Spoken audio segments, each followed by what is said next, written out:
apa Pak?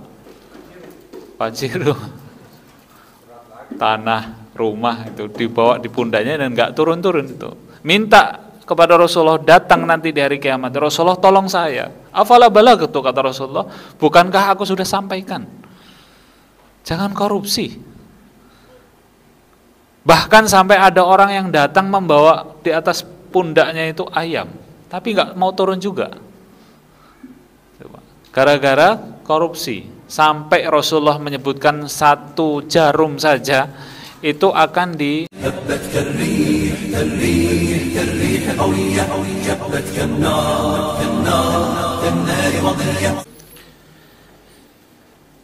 Bismillahirrahmanirrahim. Assalamualaikum warahmatullahi wabarakatuh.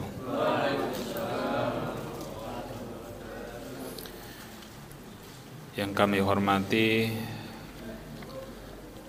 Kepala Takmir Masjid Al-Jihad, dan yang kami hormati pengurus Masjid Al-Jihad, dan yang kami hormati jamaah Masjid Al-Jihad dan seluruh hadirin kaum muslimin dan muslimat yang hadir pada kesempatan malam hari ini. Alhamdulillah, puja dan puji syukur kehadirat Allah Subhanahu wa taala. Pada kesempatan malam hari ini Allah Subhanahu wa taala masih melimpahkan nikmatnya kepada kita, baik nikmat keimanan, nikmat Islam, nikmat sehat, dan nikmat-nikmat yang lainnya yang kita perlu senantiasa bersyukur kepada Allah Subhanahu wa taala. Salawat dan salam tercurah kepada baginda Nabi besar Nabiullah Muhammad sallallahu alaihi wasallam, kepada keluarga, sahabat, tabi'in, tabi'ut tabi'in, dan kaum muslimin yang istiqomah mengikuti petunjuk Rasulullah sallallahu alaihi wasallam. Allah Subhanahu wa taala berfirman, A'udzubillahi minasyaitonir rajim. Bismillahirrahmanirrahim. Ya ayyuhalladzina amanu la takhunullaha war rasul wa takhunu amanatikum wa antum ta'lamun. Wa qala Rasulullah sallallahu alaihi wasallam fi hadisihi as-sarif, man salaka tariqan yaltamisu fihi ilman sahalallahu bihi tariqan ilal jannah. Jamaah salat maghrib yang dimuliakan Allah Subhanahu wa taala, pada kesempatan malam hari ini kita bermajelis ilmu. Mudah-mudahan majelis ilmu ini mendatangkan rahmat kepada kita, menghapuskan dosa-dosa kita, dan mengangkat derajat kita di sisi Allah Subhanahu wa taala. Amin ya rabbal alamin. Jamaah yang kami hormati, pada kesempatan malam hari ini kita akan melanjutkan kajian kita membahas tentang fikih muamalah. Pembahasan yang sebelumnya kita membahas tentang korupsi atau yang biasa kita sebut dengan istilah al-ghulul atau berkhianat. Allah Subhanahu wa taala memerintahkan kita untuk berlaku amanah. Bahkan setiap khutbah Jumat kita dibacakan oleh imam bahwa kita diperintahkan untuk melaksanakan amanah. Innallaha ya'murukum an tu'addul amanah. Allah Subhanahu wa taala memerintahkan kita untuk melaksanakan amanah. Dan kebalikan dari melaksanakan amanah itu adalah berkhianat. Maka jamaah yang dimuliakan Allah Subhanahu wa taala, kita ketahui bahwa berkhianat itu adalah larangan Allah Subhanahu wa taala. Di dalam Quran surat Al-Anfal, Allah Subhanahu wa taala menegaskan kepada kita, ya ayyuhalladzina amanu la tahunullah. Wahai orang-orang yang beriman, janganlah kalian mengkhianati Allah Subhanahu wa taala.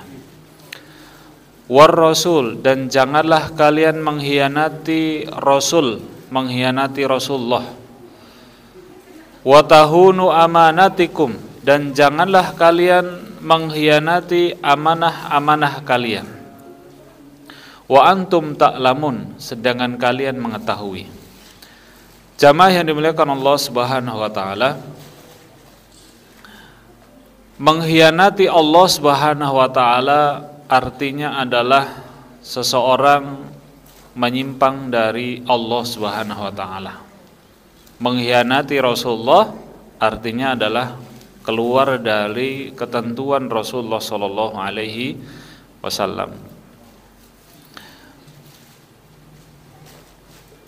Maka jamaah yang dimuliakan Allah Subhanahu wa taala, khianat ini termasuk dosa besar. Korupsi termasuk dosa besar. Dan korupsi itu tidak hanya terjadi pada sebuah negara, tapi korupsi itu juga terjadi pada sebuah yayasan, organisasi, instansi, dan semuanya sangat mungkin terjadi adanya korupsi. Betul apa tidak, Pak? Bahwa korupsi itu adalah penyakit. Dan kita tinggal di negara yang mayoritas muslim, dan otomatis ketika terjadi korupsi, ya mayoritas yang melakukan korupsi adalah umat Islam. Kalau negara tersebut mayoritas orang-orang non muslim, orang-orang kafir, ya pasti yang banyak melakukan korupsi adalah orang-orang non muslim. Maka jamaah yang dimuliakan Allah Subhanahu wa taala, di antara ungkapan yang pernah disampaikan oleh para sahabat Rasulullah sallallahu alaihi wasallam ketika sebuah amanah itu diberikan kepada Umar bin Khattab sebagai pengganti Abu Bakar As-Siddiq. Kita ketahui bahwa Umar bin Khattab itu adalah seorang pemimpin yang mampu mengalahkan dua kerajaan yang besar saat itu, Romawi dan Persia Raya dan Romawi, yang itu adalah negara adidaya yang besar, itu mampu ditaklukkan di masanya Umar bin Khattab. Di masanya Umar bin Khattab itu pemimpin-pemimpin yang ditunjuk oleh Umar bin Khattab adalah pemimpin yang terpilih dan tidak ada korupsi di saat itu.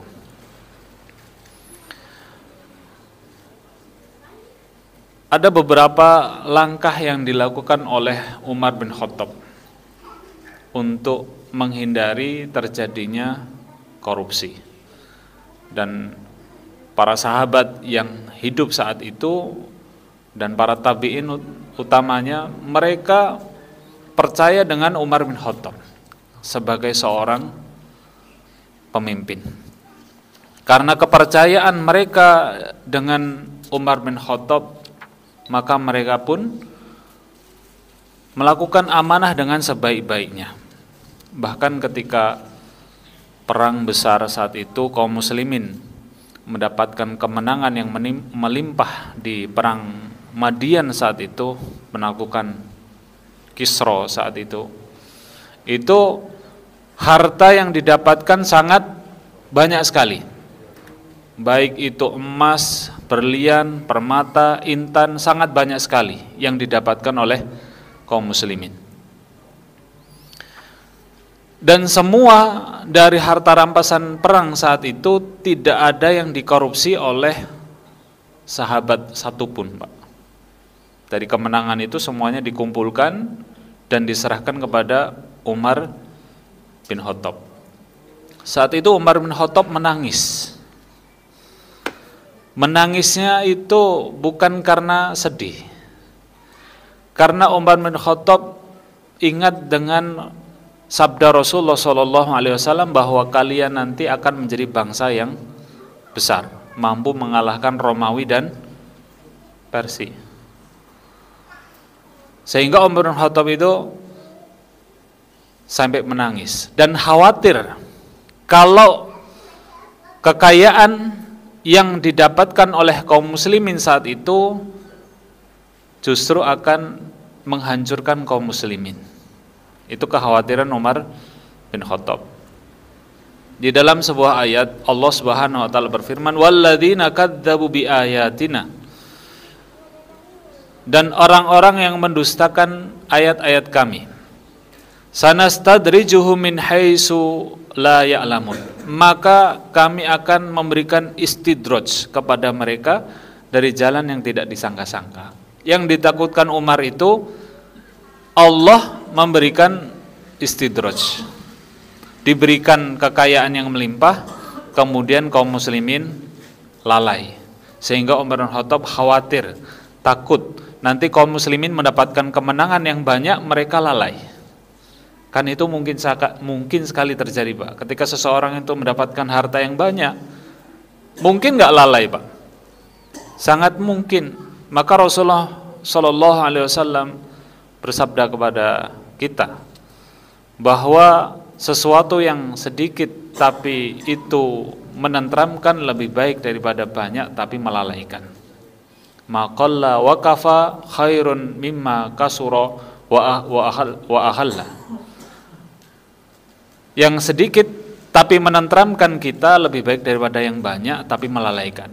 Karena sesuatu yang banyak itu sangat mungkin melalaikan. Sehingga ketika kita diberikan harta oleh Allah Subhanahu wa taala yang itu menurut kita itu sedikit, Pak, ya. Padahal sebetulnya menurut orang lain itu banyak, tapi menurut kita itu sedikit. Mungkin Allah Subhanahu wa taala tahu kadar kita, kadar keimanan kita. Jangan-jangan kalau diberikan banyak lalai, sehingga Allah berikan yang cukup saja, secukupnya. Ini kalau diberikan harta yang banyak nanti lalai.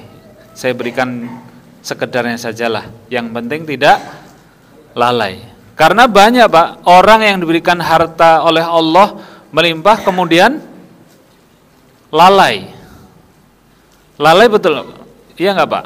Mungkin nggak orang yang diberikan harta yang melimpah kemudian dia lalai? Mungkin, karena memang Rasulullah mengatakan seperti itu.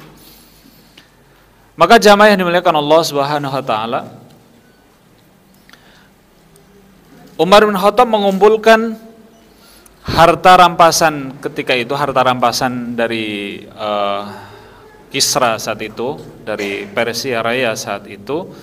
Kemudian Umar bin Khattab mengatakan innalladzi adda hadza la amin. Sesungguhnya pasukan yang menyerahkan semua harta rampasan ini kepada kita, mereka adalah orang-orang yang terpercaya. Karena semua harta rampasan saat itu diserahkan kepada Umar bin Khattab, kepada Amirul Mukminin Umar bin Khattab. Tapi jamaah yang dimuliakan Allah Subhanahu wa taala, ketika Amirul Mukminin Umar bin Khattab memberikan pujian kepada para pasukan yang mampu mengalahkan Persia saat itu, apa yang dikatakan pasukan kepada Umar bin Khattab? Para pasukan itu mengatakan, anta aminullah. Wahai Umar, engkau itu adalah aminullah, orang yang mendapatkan kepercayaan dari Allah Subhanahu wa taala. Artinya, ketika Umar memuji pasukan, pasukan kembali memuji Umar. Karena engkau itu adalah aminullah, orang yang dipercaya oleh Allah Subhanahu wa taala. Wa hum yu'adduna ilaika ma adaita ilallah. Pasti mereka, para pasukan kaum muslimin itu akan menunaikan amanah mereka selama engkau menunaikan amanah Allah dengan baik. Jadi para pasukan itu pasti akan melaksanakan amanah ketika pemimpinnya itu amanah. Tapi kalau pimpinannya tidak amanah, apa mungkin pasukan itu akan amanah? Tidak mungkin. Ketika seorang pemimpin itu amanah, maka pasukan mereka juga akan, anggota mereka pasti juga akan amanah. Fa idza rata'ta rata'u. Dan ketika engkau, wahai Amirul Mukminin, engkau berkhianat, engkau tidak amanah, engkau korupsi, rata'u, maka mereka, para pasukan kaum muslimin itu juga pasti akan melakukan khianat, korupsi. Kuncinya seperti itu, Pak. Ketika seorang pemimpin itu dia berkorupsi, melakukan korupsi, dia tidak akan berani menegur anak buahnya yang korupsi. Bagaimana mau menegur anak buahnya korupsi, orang dia sendiri korupsi? Mungkin nggak, Pak? Nggak mungkin. Orang tua ketika melakukan sebuah kemaksiatan, dosa tertentu, kemudian melarang anaknya untuk melakukan hal tersebut, kira-kira didengarkan apa enggak, Pak? Nggak akan didengarkan. Itu fungsi seorang pemimpin. Maka jamaah yang dimuliakan Allah Subhanahu wa taala, itulah yang dilakukan para pemimpin saat itu, sehingga kaum muslimin mendapatkan kemenangan yang luar biasa. Kenapa? Karena para pemimpin yang amanah. Maka jamaah yang dimuliakan Allah Subhanahu wa taala, ada beberapa hal yang disebutkan di sini. Ada pencegahan untuk kaum muslimin, untuk kita semuanya, agar tidak terjadi korupsi. Ada beberapa anjuran, karena jamaah yang dimuliakan Allah Subhanahu wa taala, sebuah amanah itu tidak boleh diberikan kepada seseorang yang lemah atau seseorang yang meminta. Ada salah satu kisah menarik, yaitu Abu Dzar Al-Ghifari yang kita kenal sebagai sahabat yang pemberani Pak saat itu. Abu Dzar Al-Ghifari itu adalah sahabat yang mengumumkan keislamannya terang-terangan di saat kaum muslimin yang lainnya saat itu tidak berani. Jadi, Abu Dzar Al-Ghifari keluar mengumumkan keislamannya di tengah-tengah kota Mekah, di dekat Ka'bah, dengan mengumumkan keislaman dia, asyhadu alla ilaha illallah wa asyhadu anna Muhammadar Rasulullah. Dengan keberaniannya Abu Dzar Al-Ghifari, saat itu orang-orang kafir Quraisy langsung mengepung Abu Dzar Al-Ghifari dan memukulinya. Ada salah satu sahabat yang mengetahui saat itu bahwa Abu Dzar Al-Ghifari dipukuli, diberhentikan oleh sahabat tersebut dan mengatakan, apakah engkau tidak tahu bahwa dia berasal dari suku Ghifar? Oh, kami tidak tahu. Suku Ghifar itu adalah suku yang ditakuti. Jadi mereka tinggal di sebuah tempat, di situ kegiatannya apa, Pak? Merampas harta, sehingga takut mereka dengan suku Ghifar. Ini berhentilah menyiksa Abu Dzar Al-Ghifari. Saat itu jamaah yang dimuliakan Allah Subhanahu wa taala, Abu Dzar Al-Ghifari itu meminta amanah kepada Umar bin Khattab untuk dijadikan sebagai seorang pegawai. Dia mengatakan, istakmalni ya Umar, angkatlah aku sebagai pegawaimu wahai Umar. Maka Umar bin Khattab mengatakan kepada Abu Dzar Al-Ghifari, ya Abu Dzar, wahai Abu Dzar, innaka dhaif, sesungguhnya engkau itu adalah orang yang lemah. Padahal Abu Dzar itu adalah orang yang kuat dan pemberani. Tapi Umar bin Khattab mengatakan apa? Engkau adalah orang yang lemah. Bisa jadi engkau itu secara fisik kuat, tapi lemah dalam memimpin, tidak sanggup menjadi pemimpin, tidak bisa menjadi pegawai, tidak bisa mengurusi orang banyak. Secara fisik kuat, tapi Umar bin Khattab melarang. Innaka dhaif, wahai Abu Dzar, engkau itu adalah orang yang lemah, tidak memiliki kemampuan, skill untuk memimpin. Jangan menawarkan diri untuk menjadi seorang pemimpin. Karena memang di dalam Islam, kalau dulu Pak, menawarkan diri menjadi pemimpin itu adalah sesuatu yang tabu, sesuatu yang justru mengkhawatirkan, yang justru malah tidak mendapatkan jabatan sama sekali. Innaka dhaif wa innaha amanah, dan sesungguhnya kepemimpinan itu adalah amanah. Wa innaha yaumal qiyamati hizyun wa nadamatun, dan sesungguhnya hal itu adalah sesuatu yang menyengsarakan dan menyedihkan nanti di hari kiamat. Jadi menjadi seorang pemimpin yang ngurusi orang banyak itu suatu saat akan menjadikan kita sedih, menjadikan kita menyesal.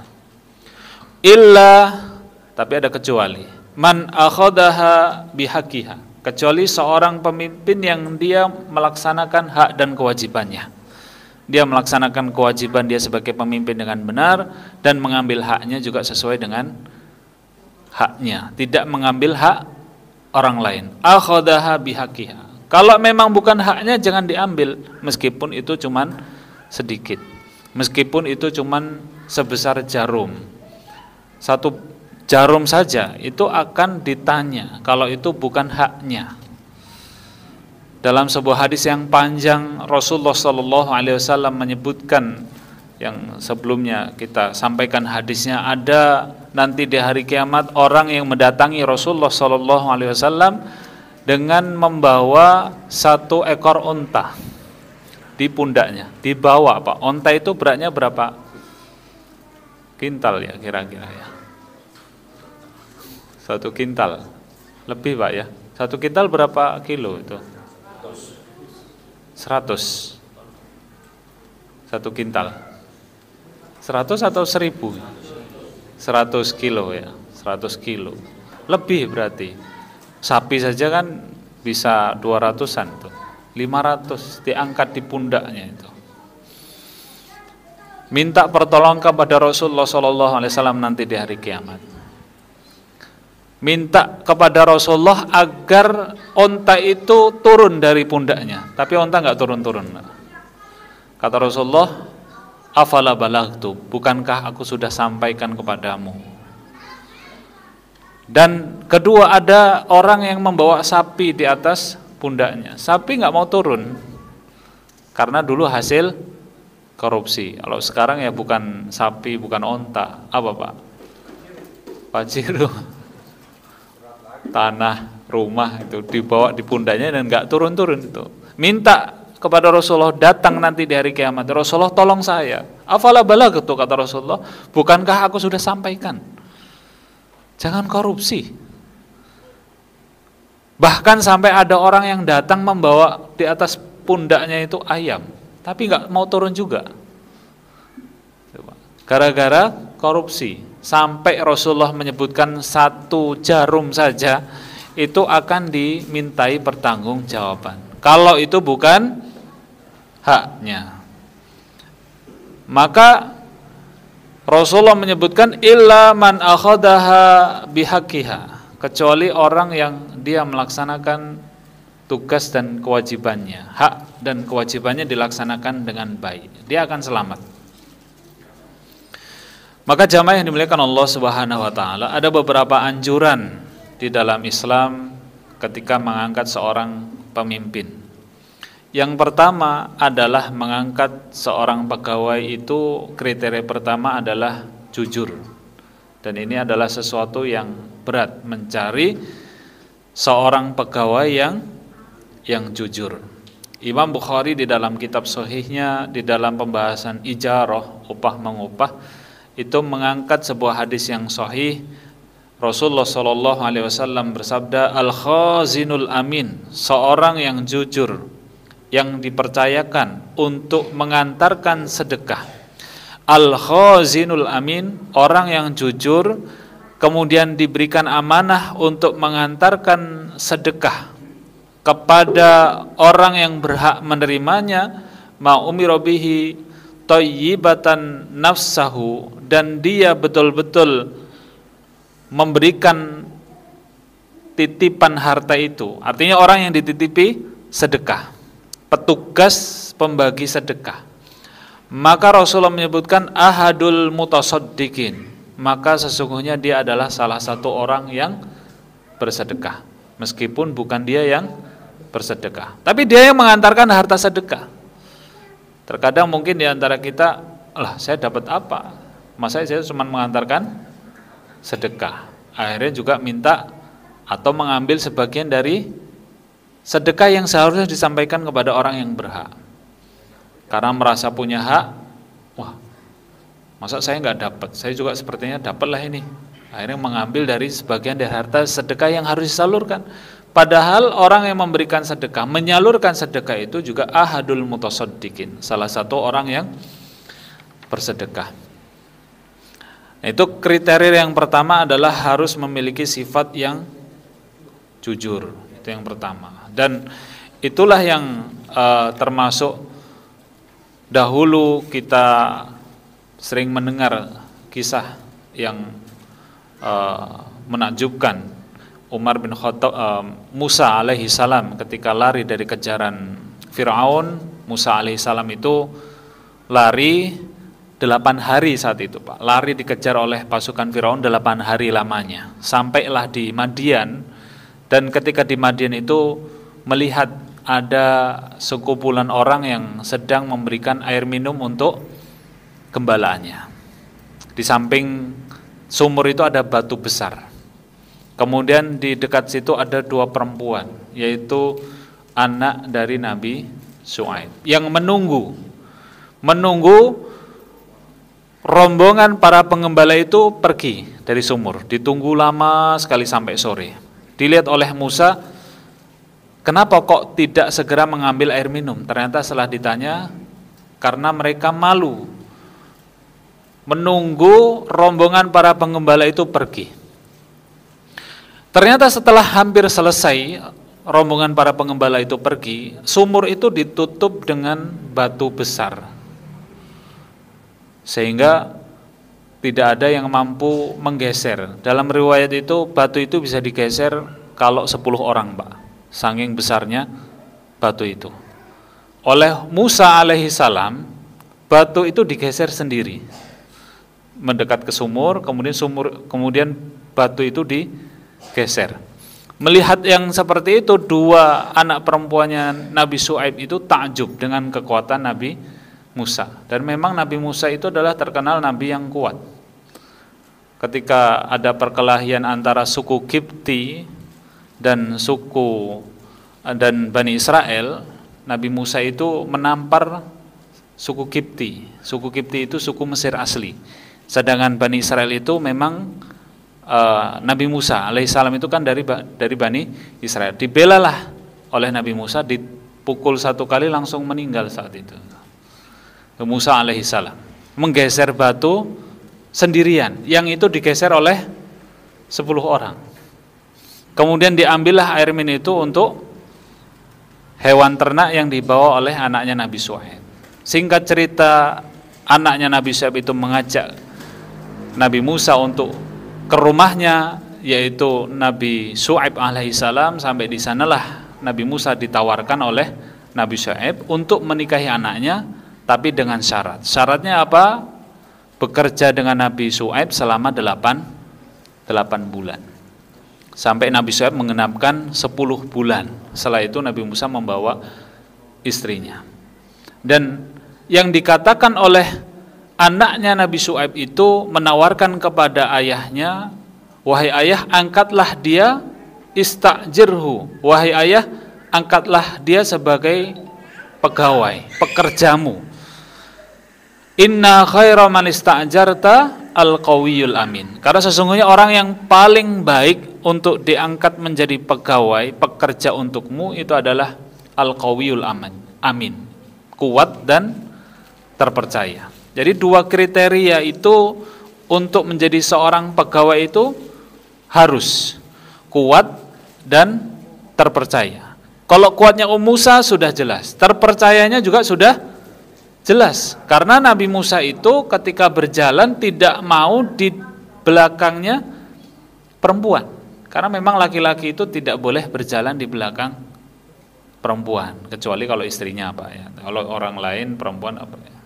Ya, dalam kondisi tertentu memang nggak bisa dihindari, ya nggak apa-apa. Tapi memang anjurannya itu adalah memang perempuan itu jalannya di belakang laki-laki. Anjurannya seperti itu, syariatnya seperti itu. Tapi dalam kondisi tertentu tidak bisa kita hindari yang perempuan jalan di depan. Ya kondisional. Jamaah yang dimuliakan Allah Subhanahu wa taala, 2 kriteria yang disebutkan anaknya Nabi Syuaib itu diabadikan dalam Al-Quran. Dan itu menjadi standar para ulama ketika mengangkat seorang pegawai itu adalah jujur dan amanah. Jujur dan kuat. Al-Qawiyul Amin. Kuat di situ maknanya dia punya kemampuan. Dan amin itu ya jujur. Dan itu susah, Pak. Kita mencari orang yang punya profesionalisme, punya kompetensi, punya kemampuan, tapi enggak jujur. Ada orang yang jujur tapi nggak punya kompetensi, nggak punya kemampuan. Mencari pegawai yang kriteria 2 ini susah. Apalagi kalau untuk mengurusi banyak orang, Harus dua kompetensi ini harus terpenuhi, jujur dan punya kompetensi. Banyak orang punya kemampuan tapi tidak jujur. Tapi ada orang jujur tapi nggak punya kemampuan. Ini dua kriteria yang disebutkan al-qawiyul amin. Kemudian yang kedua, kriteria kedua itu adalah mengangkat calon pegawai yang zuhud. Apa itu zuhud? Zuhud itu ya dia meninggalkan urusan dunia dengan sekedarnya, atau melakukan urusan dunia tapi untuk kepentingan akhiratnya. Itu makna dari zuhud. Bukan berarti kemudian zuhud itu meninggalkan keseluruhan, bukan. Tapi dia meninggalkan urusan dunia untuk kepentingan akhirat, atau menggunakan urusan dunia pun untuk kepentingan akhirat. Salah satu kisah yang menarik yang dilakukan oleh Umar bin Khattab ketika mengangkat seorang pegawai yang jujur. Umar bin Khattab itu pernah menguji pegawainya, salah seorang gubernur saat itu.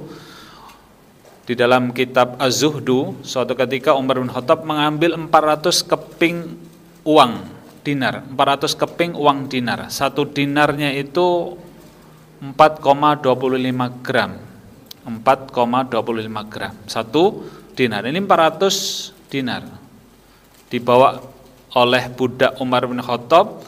Kemudian Umar bin Khattab mengatakan kepada budaknya, berikan 400 keping emas ini kepada Abu Ubaidah. Saat itu menjadi gubernur di Syam. Dan berdiam dirilah sebentar di rumah Abu Ubaidah. Apa yang dilakukan oleh Abu Ubaidah terhadap harta yang saya berikan kepadanya, 400 dinar itu tadi. Kemudian budak itu berangkat membawa peti yang itu isinya 400 keping emas, dan dia mengatakan kepada Abu Ubaidah dan mengatakan, ini hadiah dari Amirul Mukminin untuk memenuhi kebutuhanmu wahai Abu Ubaidah. Maka Abu Ubaidah menerima 400 keping emas itu di peti, dan dia berkata, semoga Allah merahmati Amirul Mukminin, yarhamullah Amirul Mukminin Umar bin Khattab. Lalu apa yang dilakukan oleh Abu Ubaidah bin Al-Jarrah? Abu Ubaidah memanggil budak yang diutus oleh Umar bin Khattab, dipanggil oleh Abu Ubaidah dan berkata, berikan 7 keping uang emas ini kepada si fulan. Berikan 5 keping emas ini kepada si fulan. Berikan 4 keping ini kepada si fulan. Berikan ini kepada si fulan. 400 keping emas itu habis dibagikan oleh Abu Ubaidah bin Al-Jarrah. Langsung habis saat itu juga, Pak. Lalu budak Umar bin Khattab pulang melaporkan hal itu kepada Umar bin Khattab. Dilaporkan apa yang dilakukan oleh Abu Ubaidah. Kemudian Umar bin Khattab terdiam dan memberikan 400 keping emas lagi kepada budak tersebut. Bawa 400 keping emas ini kepada Mu'adz bin Jabal. Dibawalah 400 keping itu kepada Mu'adz bin Jabal. Hal yang sama dilakukan oleh Mu'adz bin Jabal dan mengatakan, semoga Allah merahmati Amirul Mukminin Umar bin Khattab. Lalu apa yang dilakukan oleh Mu'adz bin Jabal? Memanggil para budaknya lagi. Dipanggillah budak tadi dan dia mengatakan kepada budak tadi, berikan 5 keping ini kepada si fulan, ini si fulan, kepada si fulan, sampai semuanya habis dibagikan kepada orang. Tersisa sedikit di peti emas tersebut. Ternyata istri Mu'adz bin Jabal muncul dari balik tirai kamarnya dan melihat Mu'adz bin Jabal. Apa yang dilakukan istrinya Mu'adz? Karena tahu ada pembagian 400 keping dinar tadi, kemudian istri Mu'adz bin Jabal mengatakan, wahai Mu'adz, bukankah kita termasuk orang yang miskin juga? Nah, itu karena ada istrinya. Coba kalau istrinya nggak ada, itu mungkin semuanya sudah dibagikan oleh Mu'adz bin Jabal. Akhirnya Mu'adz bin Jabal melihat di peti tersebut tersisa 2 keping emas. Diberilah 2 keping emas itu, 2 dinar itu kepada istrinya, dan mengatakan kepada istrinya, ini untuk kebutuhan keluarga kita. Dan habislah harta yang diberikan Umar bin Khattab kepada Mu'adz bin Jabal. Dan mendengar berita tersebut, budak itu melaporkan kepada Umar bin Khattab, bagaimana yang dilakukan oleh Abu Ubaidah dan Mu'adz bin Jabal. Umar bin Khattab mengatakan innahum ikhwatun ba'duhum min ba'din. Sesungguhnya mereka itu adalah saudara satu sama lain. Karena kepedulian mereka, baik Abu Ubaidah dan Mu'adz bin Jabal, mereka ketika mendapatkan hadiah dari Amirul Mukminin, yang mereka fikirkan adalah saudara-saudaranya. Yang mereka fikirkan adalah para sahabat-sahabatnya. Mereka tidak ambil keseluruhan.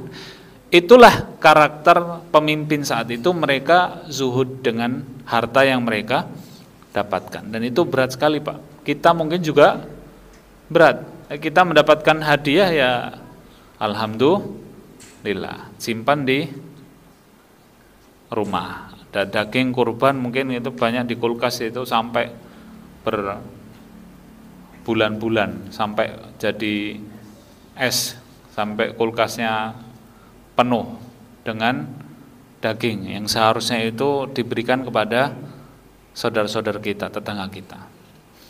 Jamaah yang dimuliakan Allah Subhanahu wa taala, itu termasuk syarat yang saat itu ditentukan oleh Umar bin Khattab. Mereka harus orang yang zuhud. Ketika diuji dengan harta, mereka tidak tergiur. Mereka sudah selesai dengan urusan dunianya. Meskipun mereka juga dipenuhi kebutuhannya. Satu sisi Islam itu juga harus memperhatikan kebutuhan para pegawai, satu sisi pegawai itu juga harus zuhud. Jadi harus seimbang memang. Kebutuhan mereka harus terpenuhi, karena itu perintah juga dalam sebuah hadis disebutkan man kana lana 'amilan falyaktasib zaujatan. Barang siapa yang di antara kami diangkat sebagai seorang pemimpin, aparatur negara, pegawai yang mereka sudah sibuk waktunya untuk urusan umat, falyaktasib zaujatan. Maka ketika dia menikah, penuhilah kebutuhan menikah mereka.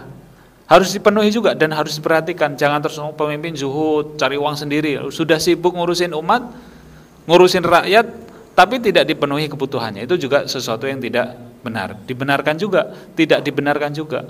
Harus difikirkan kebutuhan menikah mereka. Fa illam yakun khadin, kalau dia tidak memiliki pembantu yang membantu urusan rumahnya, falyaktasib khadiman. Maka berilah pegawai tersebut upah yang itu untuk membayar pembantu. Fa illam yakun lahu maskan, kalau dia belum punya rumah, maka berilah rumah. Itulah seorang pegawai. Mereka dipenuhi kebutuhan mereka, tapi mereka juga harus memiliki sifat zuhud. Artinya zuhud itu tidak mengambil sesuatu yang bukan haknya, Pak. Fa idza duyiatil amanah fangtadrisa. Jika sebuah amanah itu dilalaikan, maka tunggulah kehancurannya. Artinya kehancuran apa? Bisa kehancuran itu ya negara itu, baik itu hancurnya yayasan itu atau organisasi itu akan hancur. Kenapa? Karena amanah disia-siakan. Maka tunggulah kehancurannya. Kemudian ada sahabat yang bertanya. Ini sebetulnya kisah menarik. Ketika Rasulullah SAW itu bermajelis dengan para sahabat-sahabatnya, ketika itu ada salah seorang badui yang tiba-tiba bertanya kepada Rasulullah SAW tentang hari kiamat. Ada salah seorang badui tiba-tiba datang langsung bertanya kepada Rasulullah, mata sa'ah, kapan terjadi hari kiamat? Para sahabat saat itu heran melihat, orang tiba-tiba datang kok tiba-tiba tanya kapan terjadinya hari kiamat. Maka Rasulullah tidak langsung menjawab dan mendiamkan orang badui tadi. Rasulullah melanjutkan percakapannya, melanjutkan ucapannya kepada para sahabat. Setelah Rasulullah SAW selesai menyampaikan sesuatu kepada para sahabatnya, Rasulullah SAW baru bertanya, tadi siapa yang bertanya? Manisail. Tadi siapa yang bertanya kapan terjadinya hari kiamat? Maka salah satu orang badui itu berkata, saya ya Rasulullah, saya yang bertanya. Maka Rasulullah mengatakan, idza duyyi'atil amanatu fangtadrisa. Terjadinya hari kiamat itu adalah ketika amanah disia-siakan. Kemudian badui itu bertanya lagi kepada Rasulullah. Sahabat yang lainnya cuma mendengarkan saja. Itulah fungsi ada orang yang polos itu, akhirnya para sahabat tahu. Ada orang yang polos, nggak tahu apa-apa, tanya. Karena terkadang mungkin sahabat juga tidak tahu, tapi mau bertanya kepada Rasulullah, malu, nggak berani mau tanya. Akhirnya orang badui itu tanya kepada Rasulullah, Apa yang dimaksud menyia-nyiakan amanah itu wahai Rasulullah? Maka Nabi sallallahu alaihi wasallam sabda, "Idza wusidal amru ila ghairi ahlihi fangtadiris sa'ah." Jika sebuah urusan, sebuah pekerjaan itu diserahkan, diberikan kepada orang yang bukan ahlinya, kepada orang yang tidak memiliki kemampuan, diberikan kepada orang yang tidak amanah, maka kata Rasulullah, tunggulah hari kiamat, tunggulah kehancurannya.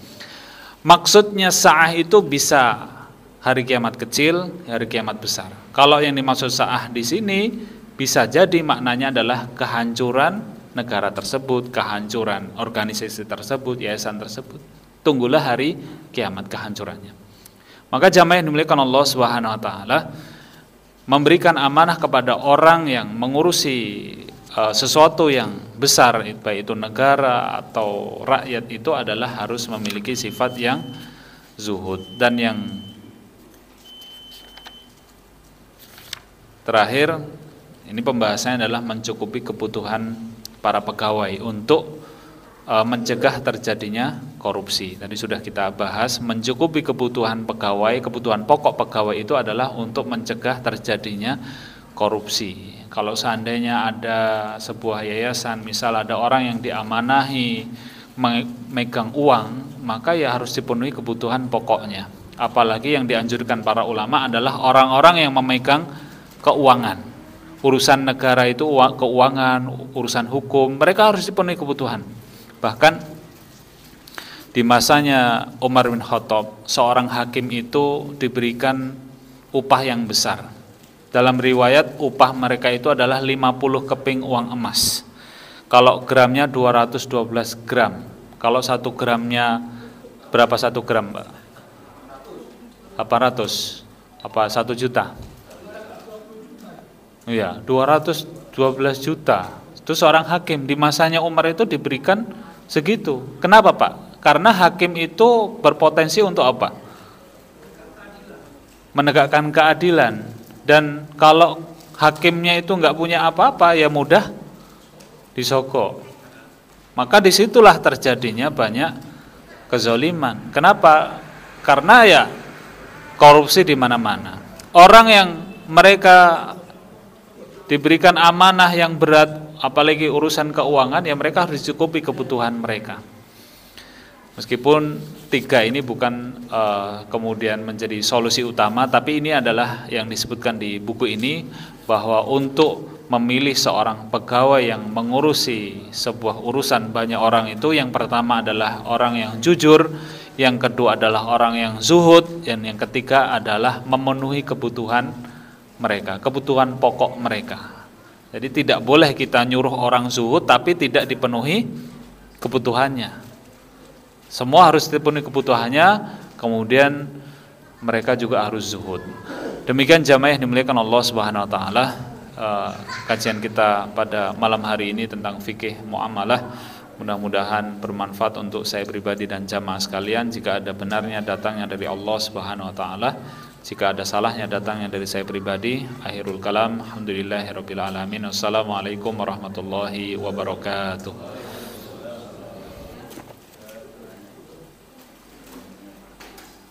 هبت كالريح كالريح كالريح قوية، جبت كالنار كالنار كالنار وضية.